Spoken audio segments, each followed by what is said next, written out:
What it do, Big Drew coming through with a review full of spoilers. So this is your first and only spoiler alert. If you have not seen the new Sonic movie, Sonic the Hedgehog 3, with Shadow, Jim Carrey, all them, don't watch this video if you don't want it to be spoiled. In fact, I will have a non-spoiler review right there, that little button that just popped up right there in that corner, if you want a review, okay?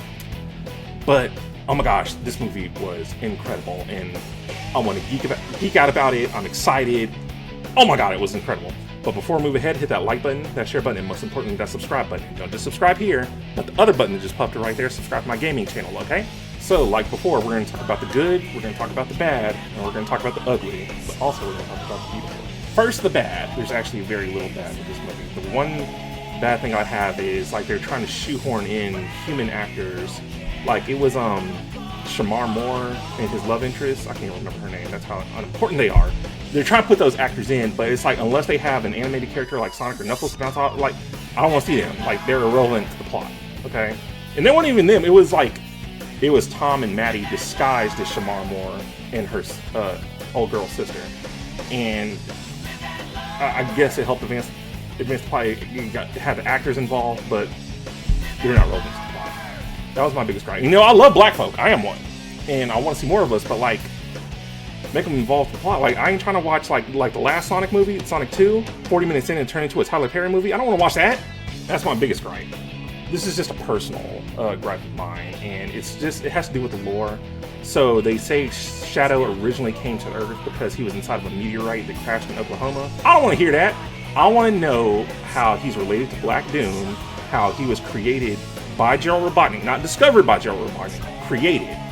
And just a personal issue I'm having with the movie franchise for Sonic is they're introducing little tidbits of lore, but not explaining them. Like in the first Sonic movie when, with Longclaw, for example, the Echidna tribe was after them because they wanted Sonic speed, and then both Longclaw and the Echidna tribe disappeared, and they didn't explain how, like what's going on.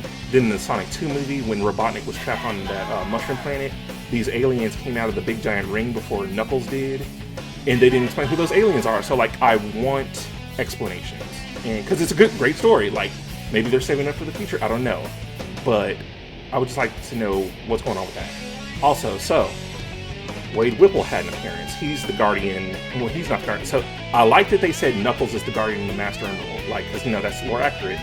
But he hit it with Wade Whipple, and Wade Whipple is using the Master Emerald as a hockey puck. And, like, you know, no shade against Wade, they're trying to make him work, and he's a background character. He is not a main character. He was a background character in this movie, which is fine. But, like, you know, watching the Knuckles series, it was the Wade Whipple show featuring Knuckles. Like, let's be honest. Maybe they did it that way because the animation budget is astronomically expensive. I don't know. But if you're going to make Wade a new addition to the Sonic franchise, know how to balance them. Don't oversaturate him with Wade. But yeah, that was it. This is a small complaint I have throughout the entire movie. They might be saving it for the future, but throughout the entire movie, Shadow did not say Chaos Control. I was waiting for it because I want to be like, he's gonna say the thing! The opportunity was there, and they just said, take it. Come on, Sega! You got it! Just, maybe it's for the future. Like how like how Knuckles didn't glide until his series, and it was only in one scene. Maybe they're saving Chaos Control for the next one. But yeah, that's it. Now for the good. Oh my god, y'all. This movie had me, like, going, like, I was smiling the majority of the time. Like, other times I was engaged, because, like, what really I was not expecting, there was this one line, it was between Shadow and Maria, and they were looking at the stars, and they were talking about how stars may have very likely no longer exist, but their light continues to shine on, and that was a metaphor. And I was like, oh my god, that's beautiful writing. Like, AI can't do that. Like, that's why we need human writers in writers' rooms, okay? Like, the writing was good. Oh my god, the opening, the first 15 minutes, the same, like, there were most of the trailers that we saw, which is cool. I like that. They didn't reveal too much of the movie. But, like, the opening scene, Shadow being chased by Sonic on a motorcycle, and then Shadow pulled out his gun. He was like, bang, bang, bang, and, like, they're just epic. I want more of that. I would definitely want to see more of that in the future. More fights like that. And then, you know, they're going through the story. It's all good. And they're explaining things. Gerald Robotnik, Jim Carrey is Gerald Robotnik. Great. He was a good villain. There's this one scene, like, he was talking to Ivo Robotnik, and he straight up said, "Ivo, you're no Maria." And I was just like, dang, you cold-blooded! You said that to your grandson? You don't do that, but, you know, he's a villain, and, you know, he had to go, and they bugs at them. Seeing the characters and actually seeing them display their powers, just chef's kiss.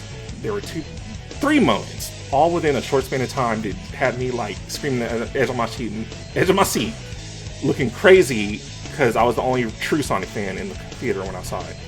But at first it was when Sonic went Super Sonic and he was fighting Shadow. He knocked the Chaos Emeralds out of him and they both went super. And from that moment on, it was just a Dragon Ball Z movie. Sonic the Hedgehog did a better live action Dragon Ball Z movie than Dragon Ball Evolution did. Hell, I can make a better Dragon Ball movie than Dragon Ball Evolution. But it's just, oh my god, the fighting was incredible, the choreography, like the emotional stakes. When Shadow got in Sonic's face, it was like, you don't care about your family, and what's his name, Tom? And then Sonic was like, BAM! In the face! Like, he owed him money and knocked him all the way to the moon, and just, oh my god, it was incredible. Okay, so they were on the moon, just a little small, not complaint, but just little thing about it. They're on the moon, they're not in their super forms, but they're able to breathe and survive. In the games, you can't do that. Like, I would just like to know, like, Sonic and Shadow, they can breathe and survive space on their own without super form, or whatever. But when they returned to their super form, and I heard live and learn, I was like, oh my god! Like, it was just, oh my god, it was incredible. I loved it! And then there was that moment where Gerald Robotnik sent out all those drones, those gun drones from the game from the fight, and Sonic was like, ready to fight some tin cans, and Shadow's like, just try to keep up. And then Dragon Ball Z, and then they did that pose at the end. Peak. Absolute peak. I was loving it. Sega, Paramount, if you see this video, please, what I want more of is the fighting styles between, like, Sonic and Shadow when they were in their super forms, and you have your action scenes created perfectly. Give me more of that, just please. Now let's talk about the ugly. I want to see more Jim Carrey, and I'm not sure, like, it's very possible he'll come back in the future, because this is an incredible role, an incredible series to be a part of, but they killed off Ivo Robotnik in an explosion in outer space.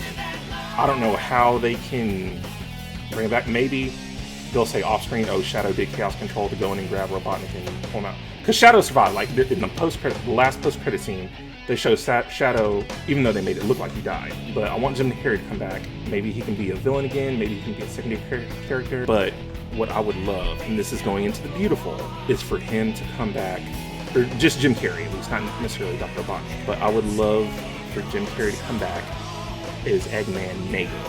Not the N-word, N-E-G-A. I think that's his name. Because in the mid-credit scene, they showed 2 characters. One, they showed Metal Sonic. And I was like, oh, I knew he was going to be it. And I hope that, like, that leads into Metal Overlord or something. But not just Metal Sonic, they showed Amy Rose. And it's just, oh my god, I was like, okay, they're about to do something. And I'm really nervous because, you know, each preceding Sonic movie, Sonic 1, 2, and 3, it's only gotten better. And I'm like, okay, like, can we keep the ball rolling? Like, can 4 be better than 3? Sega, Paramount set up a high standard for their songs with this one. I don't know how they're going to top it. But they got Amy Rose and they got Metal Sonic. So if you know the game, you know time travel is an important factor in Sonic CD, where Amy was first introduced.